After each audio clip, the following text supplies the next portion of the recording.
तुम्हारी निष्ठा है, जो तुम्हारे इष्ट हैं श्री कृष्ण, उनकी कथा मैं आपको सुनाता हूं।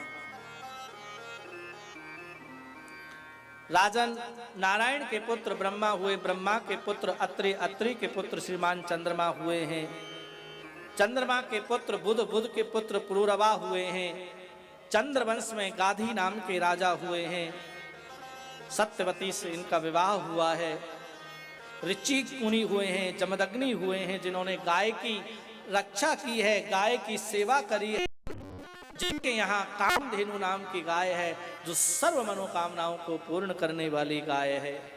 आगे चल करके गाधी राजा विश्वामित्र जी का साथ संवाद हुआ। नहुष राजा हुए हैं, नहुष के 6 पुत्र हुए, याति, ययाति, संयाति, आयाति, व्याति, कृति, ये 6 पुत्र हुए हैं। सुखदेव जी कहते हैं राजन, ये चंद्रवंश बड़ा विचित्र है, इसमें कई प्रकार की लीलाएं हुई हैं, कई प्रकार की घटनाएं हुई हैं, लेकिन राजन एक ययाति नाम के राजा हुए। राजा एकांत में सेवन करते हैं, धीरे धीरे उन्होंने अपने मन को कृष्ण के चरणों में लगाया। ययाति के सबसे छोटे पुत्र हैं, उनका नाम है पुरु। इनका वंश बड़ा अद्भुत है महाराज, और इन्हीं के वंश में आगे चल करके महाराज दुष्यंत हुए हैं, जो करुणा के सागर हुए हैं। इनकी पत्नी का नाम है शकुंतला। इन्होंने एक सुंदर बालक को जन्म दिया है, जिसका नाम है भरत। इन्हीं भरत महाराज के यहाँ आगे चल करके रंतदेव हुए हैं, जो महादानी हुए हैं और महाज्ञानी हुए हैं, प्रभु के परम लाडले भक्त हुए हैं। अपना सब कुछ राज में जो भी था सब कुछ समर्पित कर दिया इन्होंने।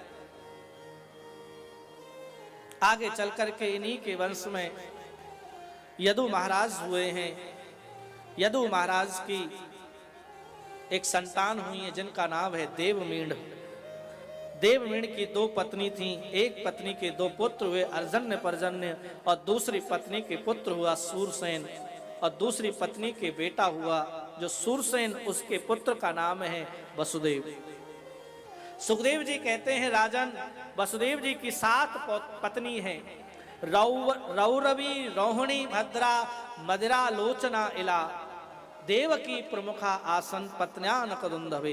ये 7 पत्नी हैं वसुदेव जी की। सबसे छोटी पत्नी का नाम है देवकी। दूसरे नंबर की जो पत्नी है वो रोहिणी है। उनके पुत्र जल्दी हुआ नहीं। देवकी के 6 पुत्र हो गए, तब रोहिणी के पहला पुत्र हुआ बलराम। जब बलराम जी के वैसे कई भाई हुए हैं। छोटी महारानी देवकी के 8 पुत्र हुए। 8 में सबसे बड़े का नाम है कीर्तिमान। कीर्तिमान को लेकर के दुष्ट कंस ने 6 पुत्रों को मार दिया है। देवकी के 7वीं संतान के रूप में बलराम आए हैं। 8वीं संतान के रूप में गोविंद का प्राकट्य हुआ है।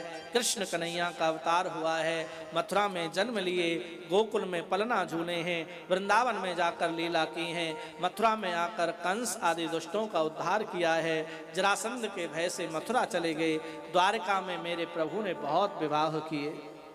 कौरव और पांडवों का युद्ध कराया। उद्धव जी को उपदेश करने के बाद श्री कृष्ण अपने धाम को चले गए। बोलिए कृष्ण कन्हैया लाल की जय।